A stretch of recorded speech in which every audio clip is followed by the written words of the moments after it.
Each semester, we invite 3 to 5 researchers to our class to give NRES seminars. And today is our second of the semester. And I'm pleased to welcome Dr. Nathan Nelson from the Department of Agronomy right here at K-State. And just before I do a brief intro of Nathan, I do want to take the opportunity to mention that our third NRES seminar of the semester will be, and I didn't write the date down. Next Tuesday. It's next Tuesday? Thursday. Thursday, October the 4th. 6th, 7th, the 10th? Next Next Thursday, October 4th. Yeah, show how prepared I am, thank you. But the speaker will be Dr. Catherine Nelson from my home department of geography, and Dr. Nelson is new to K-State beginning this fall. All right, Dr. Nathan Nelson, Department of Agronomy. His main research interests focus on assessing environmental impacts of nutrients. I think that's fair to say, especially things like phosphorus and nitrogen and how those nutrients impact water quality, and also how he can help agricultural producers get the most bang for their buck for the fertilizers that they do need to apply, but not trying to cause any environmental degradation. Nathan's been very kind to come and spend time with us again this semester. And I think it's also important that I mention he's been a longtime member of our NRES governing board. So he invests a lot of time and attention to this program. So again, thank you, Nathan. I did a quick search because I was learning more about Nathan and some of his research as well. And I just wanted to give people an idea of some of the journals that his recent research has appeared in. And I counted things or saw things like Journal of Environmental Quality, several times in fact. Transactions of the American Society for Agricultural and Biological Engineers, Journal of Soil and Water Conservation, Agronomy Journal, Hort Science, just to name a few over the last couple of years in terms of his research work. Dr. Nelson is going to talk to us about water quality, specifically in a Kansas context. Let's welcome Dr. Nelson. Thanks. And I'll go back just a little bit further, just for your own information or own interest. I was actually a student in the NRES program a few years ago. I think it's just a few years ago. I think it was just a couple years ago. But anyway, and I enjoyed it. And so I enjoyed working on the project. I still remember that, and it was a great educational experience that I had in this course. So I'm glad to be able to be here and talk to you guys. I believe, are you guys doing your project on Marion Reservoir? Is that what you're working on? Okay. County Lake. Huh? Not the reservoir. Oh, not the reservoir, the lake, the county lake. Okay. Well, okay. Sorry, I'll make a few references to reservoir. I didn't look up the lake. The lake, anyway, they're both in kind of some similar situations. So we're going to be talking about water quality concerns here in Kansas. I added solutions in there. I thought that might be a little bit bold, but whatever. I'm not going to solve all the problems.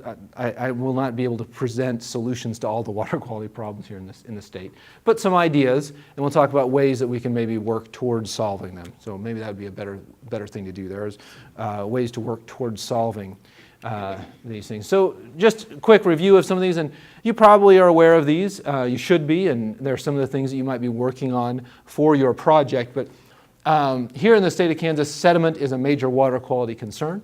A lot of the sediment that enters our waterways is from agriculture, runoff, some of it from some ephemeral gully erosion, maybe some classic gully erosion, sheet and rill erosion.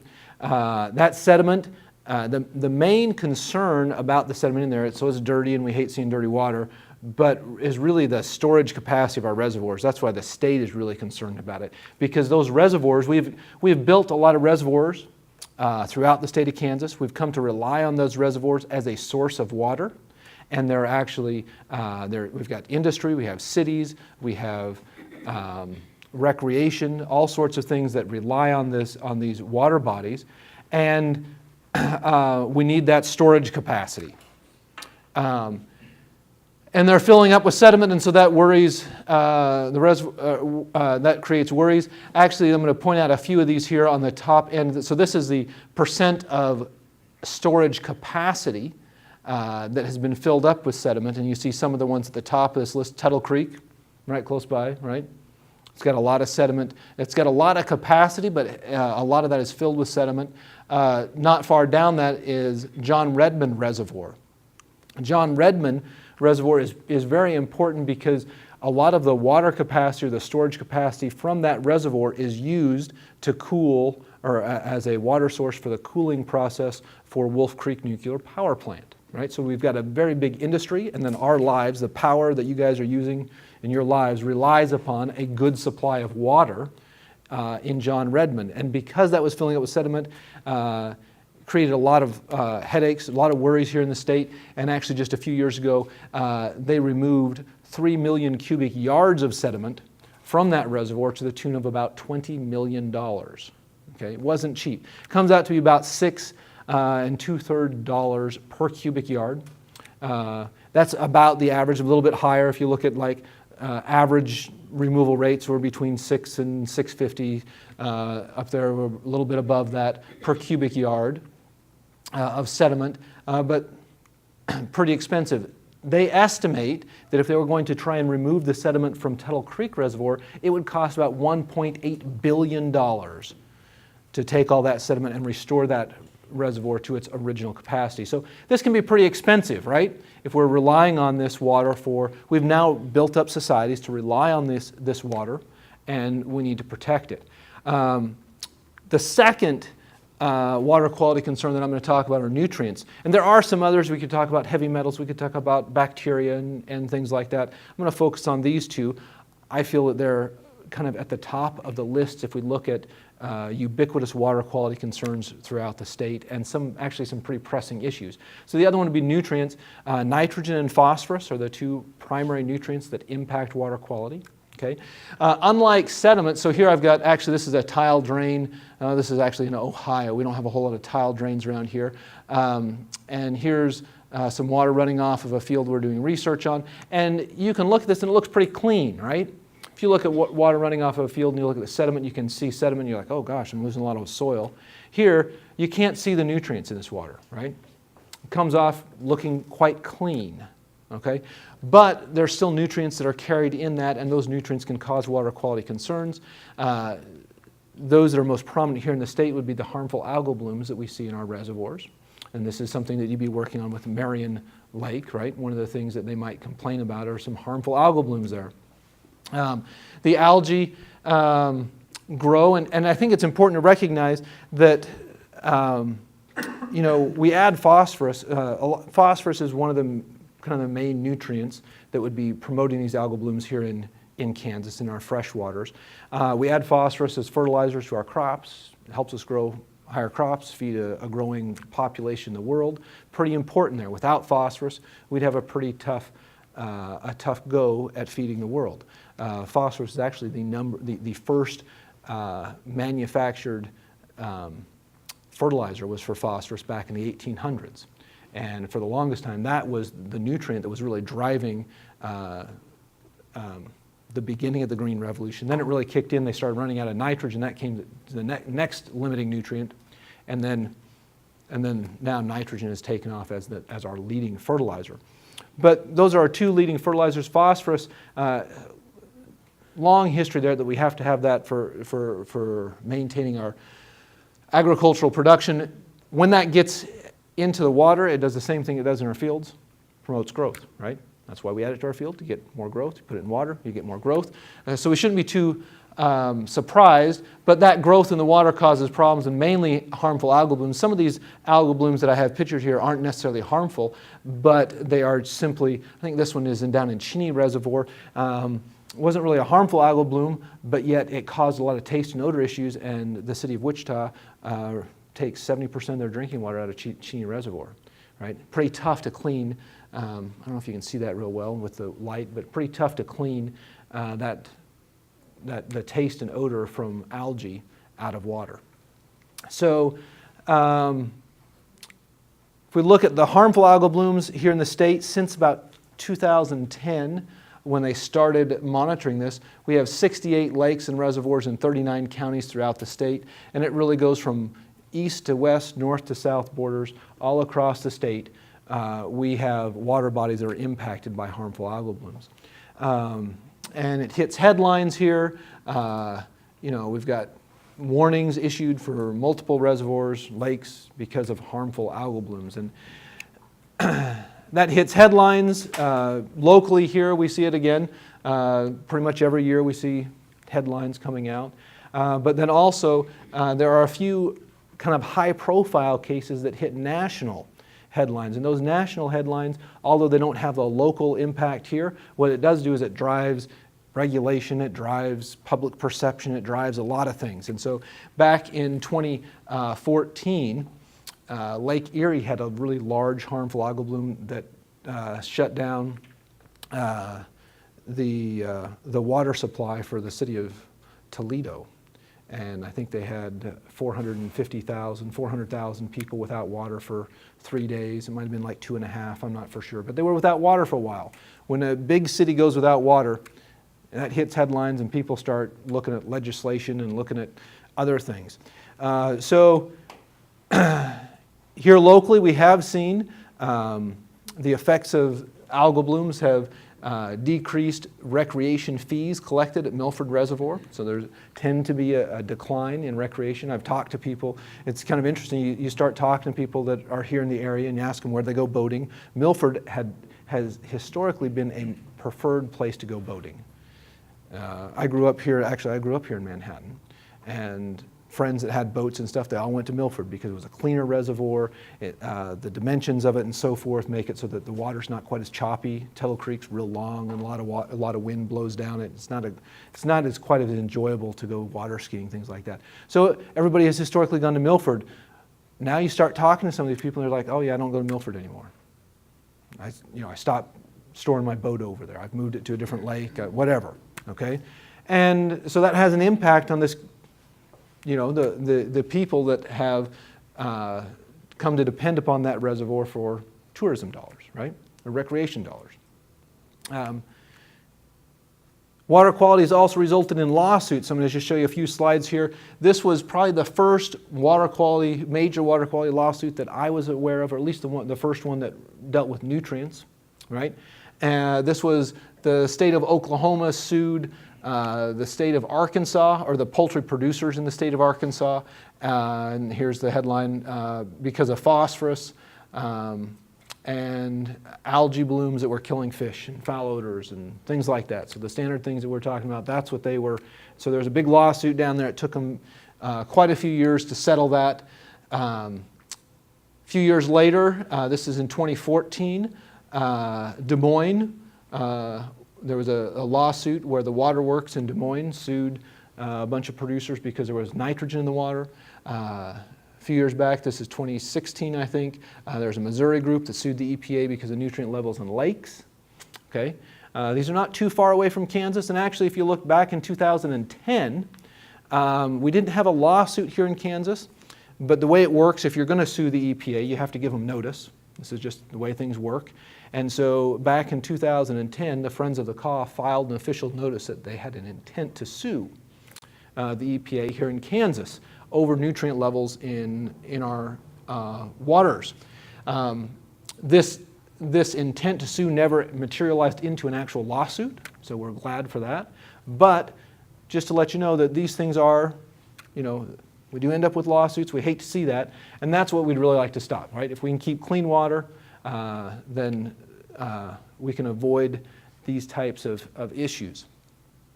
Avoid the downsides of the negative costs and so forth. So I'm going to hit a few kind of general best management practices, again, focused on sediment and nutrients. So if we look at best management practices to stop erosion, I'm going to break them into kind of two major categories. One is to stop the erosion that comes from concentrated flow. And so I don't know if you all have left like a hose running in your garden or something, it washes out a hole, right? It's because the power of the water, just that force of water running across the surface, erodes soils. And that happens after big rainstorms. We get gullies from that. The way we stop gullies is by building terraces and waterways, moving that water into a waterway and getting it off the field with permanent vegetation so it doesn't cut gullies, right? So we've got terraces all over the state. But that hits just part of the problem. The other part of erosion is actually due to raindrop impact on soil surfaces, and as rain hits the soil surface, it disperses soil particles. That raindrop impact then creates a surface crust on the soil and generates more runoff. It can also, as it disperses those soil particles, they now are loose and can be washed off the soil surface in the runoff. And so this is what gives rise to what we call sheet and rill erosion. And if we can use no-till or anything that covers the soil surface, right? So if you leave our residue out on the soil surface, then the residue breaks the raindrop impact, and you end up with more water going into the soil rather than washing it off. And so no-till and conservation tillage, that's probably our the primary thing that we turn to for reducing sheet and rill erosion. With these two conservation practices together, we've made some pretty great strides here in Kansas on reducing erosion, okay? And that's a lot, and not just here in Kansas, across the nation, and that's where a lot of water quality concerns or water quality best management practices have been driving people to adopt these practices. Now let's talk just a little bit about phosphorus and how it leaves the field. This is the phosphorus cycle, and I'm going to focus on just a few of these parts. There's a lot of movement of phosphorus as it cycles up into the crop and then back into the soil. And we have manure and fertilizer that adds into here. There's this dissolved pool down here. It seems to be it is a fairly small pool of the entire amount of phosphorus in the soil. Phosphorus tends to absorb to soil particles, so you have a lot of phosphorus that is in the solid form, some organic forms. This pool here is fairly small, but it's highly reactive. That's what plants use, it's what algae use, right?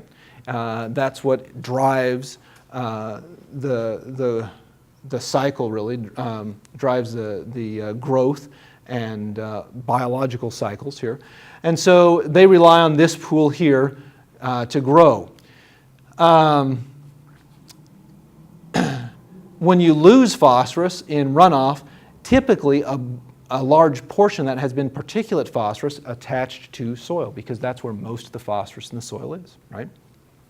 So if we cut down on erosion, we can drop the amount of phosphorus. Now, when we implement some kind of best management practice, you could drop particulate phosphorus and then in the process increase dissolved phosphorus. You would have no difference in total phosphorus loss, but you would have a shift in the form. This shift in form is pretty important because the form of phosphorus determines its availability when it leaves the field. It also determines how well we can maybe trap it somewhere, or its actual fate and transport, right? It is determined based on that form. So we could end up with some alternate manage that actually reduces dissolved phosphorus and particulate phosphorus at the same time. That's what we'd really like to see, right? So drop in total amount of phosphorus that's leaving the field and drop in the forms that are leaving the field. And then there could be any other kind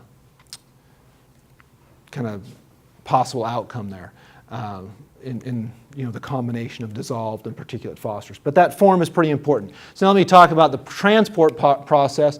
Rain hits the soil surface. Historically, we've thought that rain generally interacts with an upper inch of soil, right? That's where a lot of the action, that's where a lot of the movement occurs. And as it's coming off, it can detach some particles, and those particles might have phosphorus absorbed to them, and so you have some particulate phosphorus transport with erosion, okay? When we have high erosion in our fields, most of the phosphorus, a large share of the phosphorus leaves in this particulate form. So if we stop erosion, we can control that form. But we also have dissolved phosphorus, and so as this rain interacts with this upper inch of soil, there can be some phosphorus released from soil particles. There can be some phosphorus that might be in soil solution as dissolved phosphorus, right? And that gets moved out of the soil, transported out as dissolved phosphorus. And so that is how that would transport off. You might also have maybe some fertilizer, so that's this pink here. You might have some fertilizer or some manure or some phosphorus source that you've applied to the soil surface. You could have some dissolved phosphorus move right out of that's coming off with the fertilizer. So it's still dissolved phosphorus, but the source is not being desorbed from the soil, it's being dissolved out of fertilizer. And so our methods to address each one of these processes might be a little bit different, right? Use slightly different best management practices. Then I will say there is, this is a simplified picture. I'm going to make it a little bit less simplified by saying that water doesn't just, it's not just like a big sheet of plywood out there and the water hits the surface and runs off. Water moves into the soil and can actually come back out. This is called interflow. Water that goes into the soil. A lot of our soils will have heavy clay layers, maybe 8 to 10 inches down. And when the water hits that heavy clay layer, then it starts moving downslope inside the soil profile. It might hit some change in topography lower on the slope, like a terrace, right? And then it would come back to the soil surface. This is called return flow. So you can't have water that moves through this pathway and comes back out. It would pick up dissolved phosphorus as it's moving downslope and then returns back out and would bring that phosphorus with it. And so there are some complexities there that we have to recognize. And as we change our cropping systems, as we change our soil and land management, we will influence soil properties and processes that influence this hydrology, okay? So let me give you an example here. This is actually a demonstration that we did or that I attended, I didn't do. This is Frank Gibbs, a past NRCS conservationist. And what we did here is we dug down to a soil, or down to a drain pipe, right? So they have a lot of agricultural drains where they put drain lines down to reduce the water table in these fields. And this demonstration was to show us that there's actually a lot of macropores present in these soils. And those macropores, in this case, can transport the water directly to a drain tile. For those of you who might be working or in your future careers might go into some areas of the country that have drain tiles, this kind of thing is really is a big water quality concern in Iowa, Illinois, Indiana, Ohio, where they have a lot of tile drainage. But in this case, this field was in alfalfa, in perennial vegetation for, I think, 3 to 5 years, something like that. And because it hadn't been tilled, it had developed a lot of macropores, okay? And so what they did is they piped smoke into that pipe, and then you can see the smoke coming out, out in the surface. And you can kind of see right here, will you hit the lights? You can kind of see right here a little bit, there's a crack and you can see kind of the smoke coming out of this crack right here in this photo. I'm going to show you a quick video and that's what want you to look for, okay? Look for the smoke coming out. And it just illustrates that, that the soil has a lot, is complex and has a lot of these macropores in here. And these macropores, well, coming up through cracks the tile drain. No, the smoke is coming out of the tile drain. They're pumping the smoke into the tile drain, and then you watch it come up out of, and this happens basically instantly, right? They put it in there, and within minutes you've got smoke coming up through these cracks.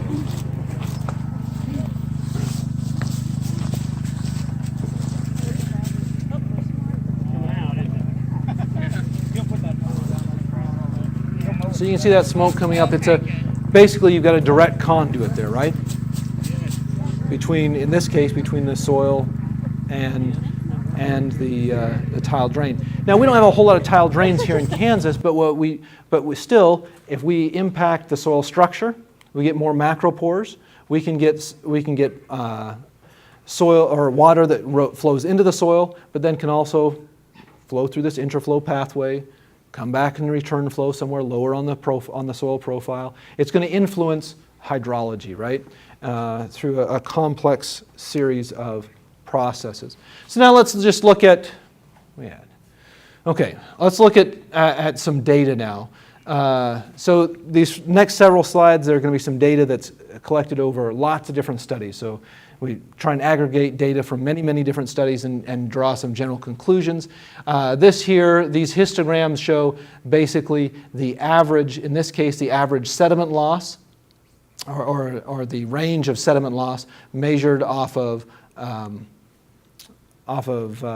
field scale studies, so natural rainfall, field scale studies. And in this case, I've divided them up to conventional tillage, conservation tillage, no-till, and pasture. And you can see that you can get some pretty high sediment loss in conventional till soils, but when we go to conservation tillage and no-till, they really cut the sediment down a lot, right? So really reduce sediment loss to less than a ton per acre per year, which is really great. Here's the effect of that same data set, the effect of tillage or changing tillage on total phosphorus loss. Again, conventional tillage with that high sediment loss tends to have high total phosphorus loss. As you go into no-till, you tend to decrease the total phosphorus loss as well. So that's a good thing. Now I'm going to show you, this figure shows the effect on dissolved phosphorus loss. And so at the same time we're decreasing total phosphorus loss, we're actually increasing dissolved phosphorus loss with no-till, right? So conventional till didn't have a whole lot of dissolved phosphorus loss. Most of it was with the sediment. When we cut down on the sediment, some of that phosphorus now is actually being transported in a dissolved form, or more of it is being transported in a dissolved form. These two figures over here show trends in dissolved phosphorus entering Lake Erie. The top one is the concentration, the bottom one is load. But basically, back in the 90s, they implemented a lot of no-till.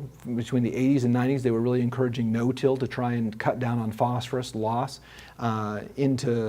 from these agricultural fields and phosphorus input to Lake Erie. And they made really good strides, decreasing total phosphorus and actually decreasing some dissolved phosphorus as well. Then when they hit somewhere around the mid-90s, they saw a shift, and now they started to see dissolved phosphorus increase.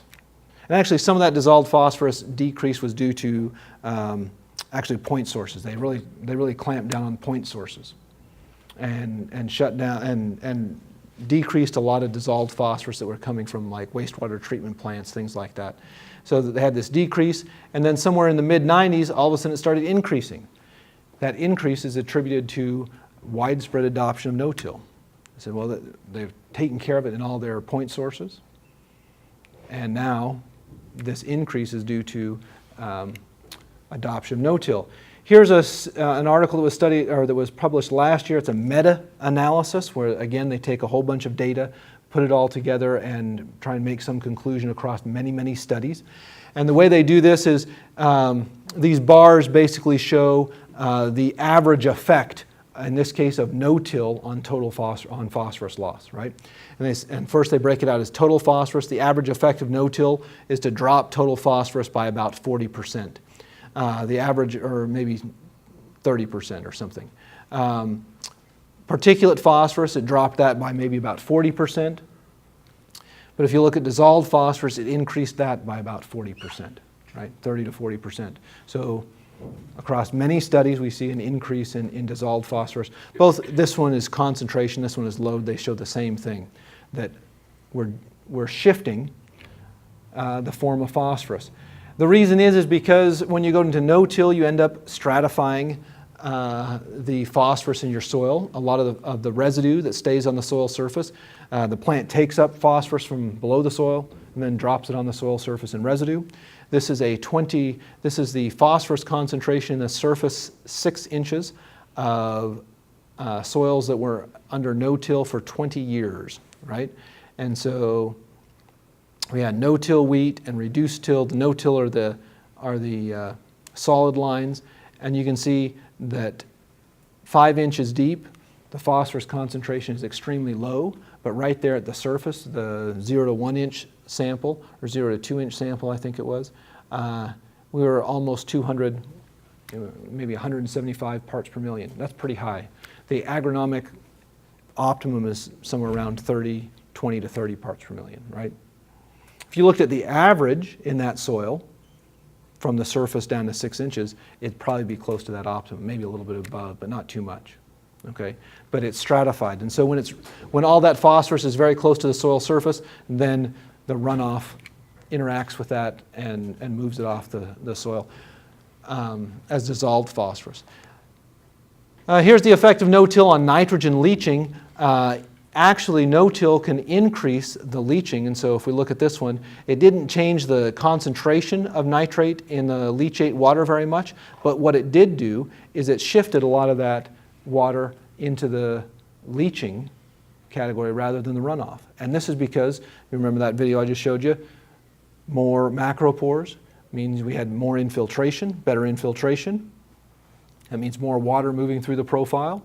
That water carried with it nitrate, and so you ended up with higher nitrate leaching losses under no-till compared to conventional till. So there are, I guess what I'm pointing at here is we've got some things that on one hand, the no-till is a great conservation tool for sediment, but when we start looking at some of the other things, the nutrient losses, it can actually create some problems we hadn't intended. It's not the only tool out there, though. If we look at cover crops are increasing in popularity right now. And here, this was a meta-analysis looking at cover crop use, or different things, but in this case I'm highlighting cover crop use and its effect on nitrate leaching. And here we see somewhere about a 35% decrease in nitrate leaching with cover crops. And so the idea is, well, maybe if we're doing no-till with cover crops, maybe the cover crops can take care of this nitrate leaching that the no-till was increasing, right? So maybe we can pair these things up, right? And we might have to do that. We might have to start pairing up management practices, not just focusing on one, but focusing on some combination. However, in this case, we see that not all cover crops were the same. Here, the non-legume cover crops decreased nitrate leaching, but the legume cover crops, those that would fix nitrogen, right, they didn't decrease nitrate leaching at all. So again, we have to realize that we're going to have to tailor, in this case, tailor the cover crops. If you're going to use cover crops for nitrate leaching, you're going to have to use the non-legume ones. When it gets into agronomics, those non-legume ones actually sometimes require an increase in nitrogen fertilizer application, which, anyway, is another cost to the producer and complicates the system a little bit more.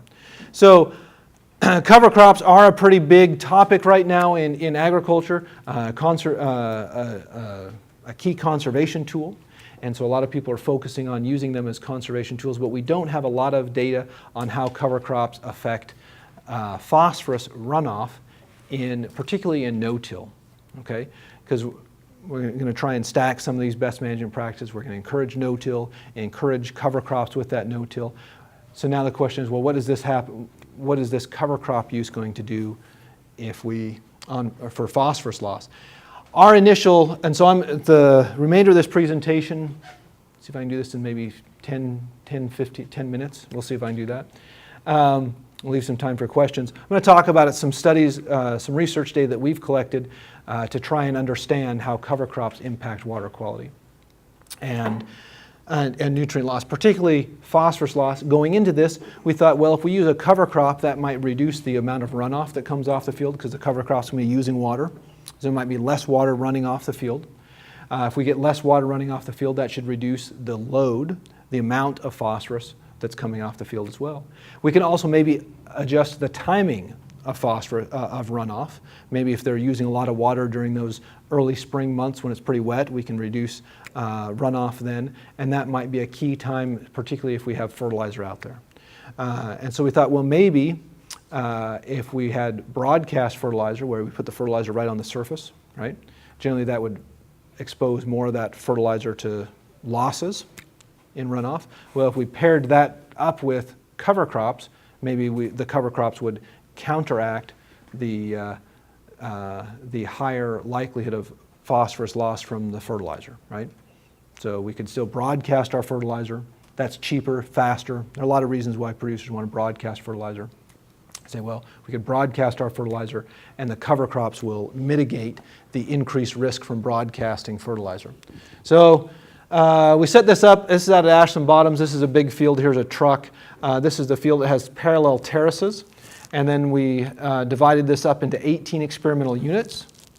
And each of those experimental units has an outlet, a unique 1 point marked by these triangles where all the water leaves that experimental unit. So we set up instrumentation to collect all the water, well, monitor all the water, collect samples from all that water so we can identify how much water is coming off and how much nutrient and sediment is moving with that water.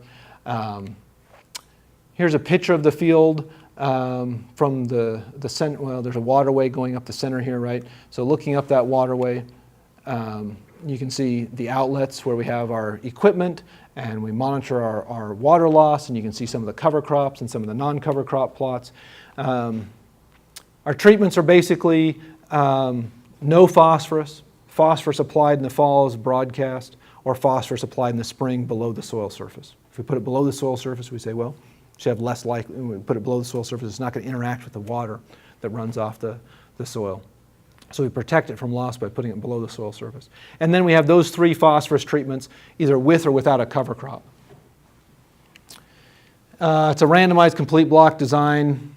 Just means we're able to do statistics, right? So I can show you some statistical results from this study. We measured runoff, sediment, total phosphorus, dissolved phosphorus, a lot of agronomic things out there. I'm going to focus on the environmental things today, really the runoff, sediment, and then the phosphorus. It's important to recognize these are the rainfall, the precipitation over a 2-year period, 2016 to 2017. And you can see that the precipitation patterns are highly variable, right? Sometimes we get some really big storms. Sometimes we get a bunch of storms that are all grouped together. Sometimes our storms are small and spread apart, right? That pattern in which the storms occur changes throughout the year, and actually changes depending upon, not only is our rainfall pattern changing, but the soil surface is changing, right? Sometimes we have a crop planted out there. Sometimes the crop is canopied out, covering the whole surface. Sometimes it's dead bare. Sometimes half of our field is in cover crops, half is not, right? So that cover crop, during different times of the year, it looks very different. And that can correlate to different times, different types of rainfall. And so you can get some complex treatment effects based on exactly how this weather pattern matches up with what's going on out in the field growth-wise, okay? Because of this, I'm going to show you event data. So I'm going to show you what happens in one event, and you'll see that it changes. Our treatment effects are different from one event to the next. So first off, runoff. So what I have is a bar graph here. Each pair of bars corresponds to one event. The green bars are with cover crop. The brown bars are no cover crop.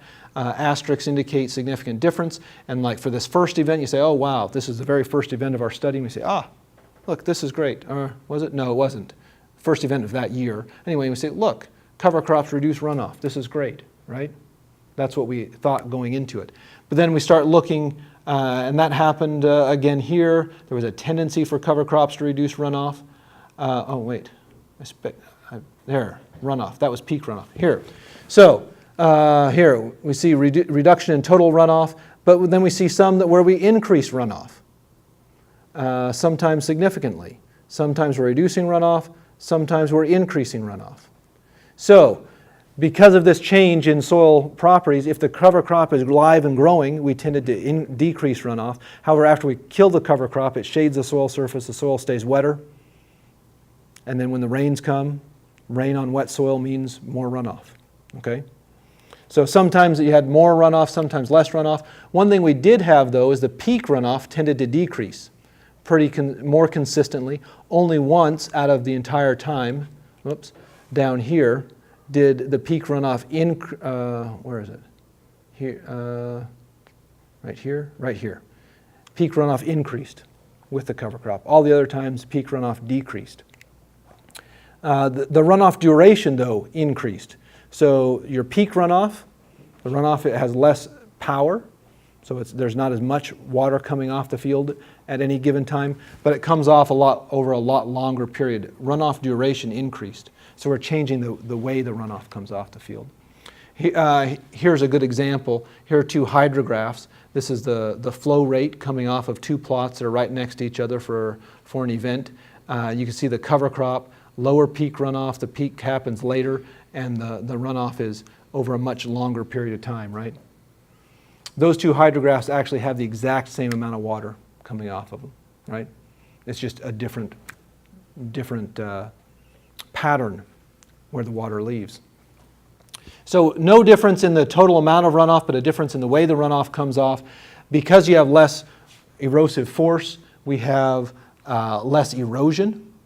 70% decrease in erosion, which I thought was great, right? No-till already has pretty low erosion. Now we've lowered it even more. So that's good. Means we have less sediment going into our reservoirs, less dredging costs. However, if we start looking at phosphorus, particulate phosphorus, this is a little bit busier. Particulate phosphorus tended to decrease. I'm going to highlight all of the ones where particulate phosphorus increased with a red box, all the ones where particulate phosphorus decreased with a blue box. See, more often than not, we're decreasing particulate phosphorus with our cover crop. So that's good. Here's dissolved phosphorus, though. I'll do the same thing here. I'll highlight all the ones where dissolved phosphorus decreased with, or increased with red. So every single red box, our cover crop increased dissolved phosphorus concentration. Did it ever decrease? No.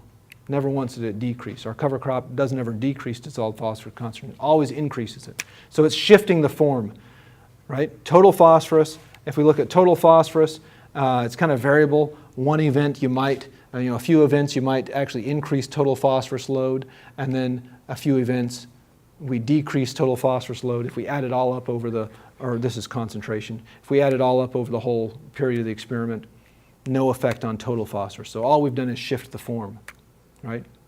From a particulate form to a dissolved form.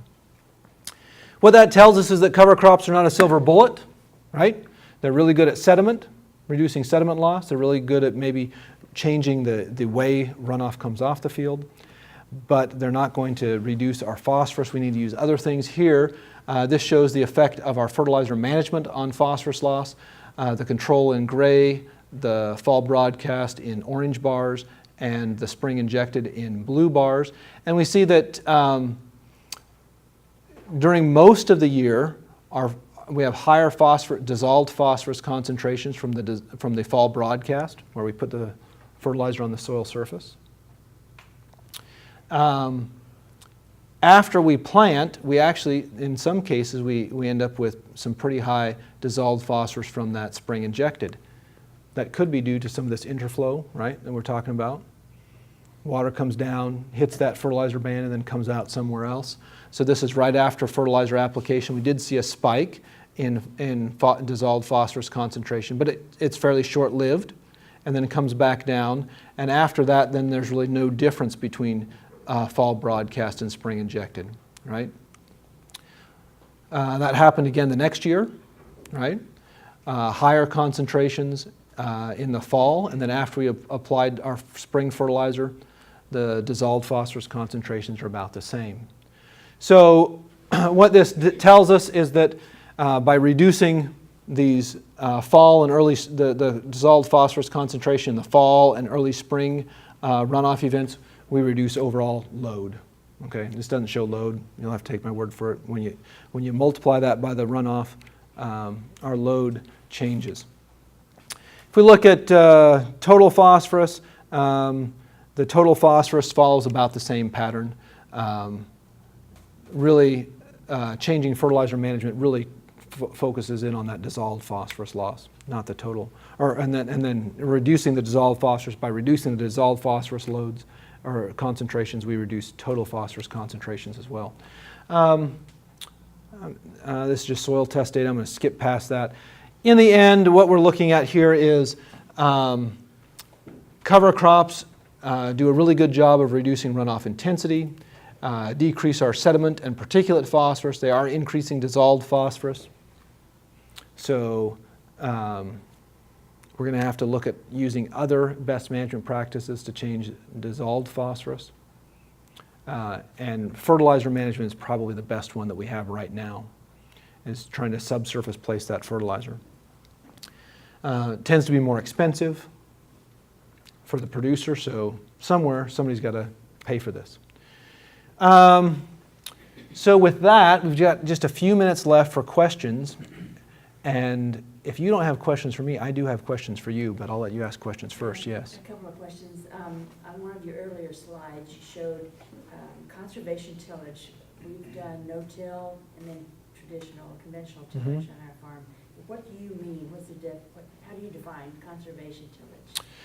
Oh, so for that particular figure, conservation tillage was leaving kind of a minimum amount of residue on the surface.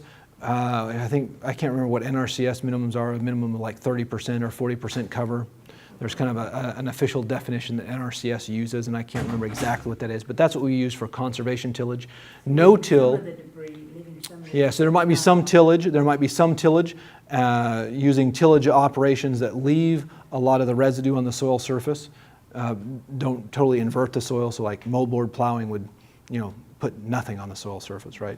So using tillage practices that leave some residue. No-till would be no tillage at all. Yeah. Okay, and then my other question is, you had a slide about the cover crop increases the dissolved P. Was that cover crop cut to then be residue on the field, or was it actively growing?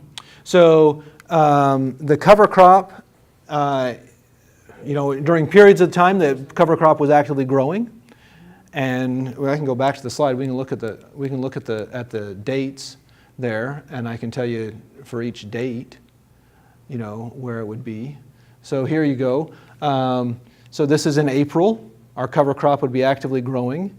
This was soybean this year. We killed the cover crop the very beginning of May, and then planted our soybeans sometime the beginning of June. Oh, so the soil could have been somewhat bare then? Well, we killed the cover crop. We didn't cut it. So we sprayed it with herbicide, and so the soil was definitely not bare. There was very good cover, very good standing cover. It was dead. So during times it's alive, times it's dead, and then later in the year we've got soybeans growing there. The cover crop's not growing, but you have the residue out there that's still covering the field. Because this is completely no-till. Right, thank you. Any other questions? Yes. So the timing and the magnitude of storm events it seems like it's kind of the big thorn in everybody's side, right? Because it's not random, but we're seeing a lot of variation in that. You take and I'm assuming, and I'm a total novice in this area, Nathan, but fall, with fertilizer applications, the fall broadcast is done primarily because it's a cheaper approach? Yeah, a few different reasons. So fall broadcast, it's less expensive, the field operation. It's easier because you can call up a fertilizer dealer. They're going to have really big equipment that they might charge you like $5 an acre, $6 an acre to apply it, and they're going to do it. You don't have to worry about it. So it's their labor now, and they'll do it fast. It moves very fast across the surface. Whereas if you're going to inject it below the soil surface, it's a slower operation. Costs maybe $16, $18, $20 an acre.